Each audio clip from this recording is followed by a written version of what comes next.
već radimo nekakvih 40 godina, recimo po prilici. Počela je naša majka.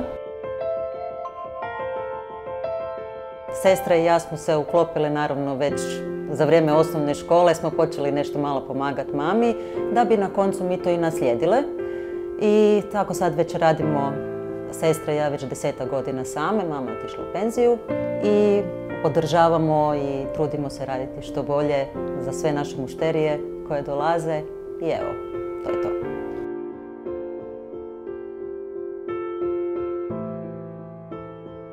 Kad osoba naruči buket cvijeća, onda se dogovaramo za koju je prigodu, pitamo uvijek, pa onda prema tome i biramo nekakvu vrstu cvijeća. Naravno, radimo za nekakve posjete, tu mogu biti bilo koja vrsta cvijeća, ako nema mušterija nekakvu određenu narudžbu.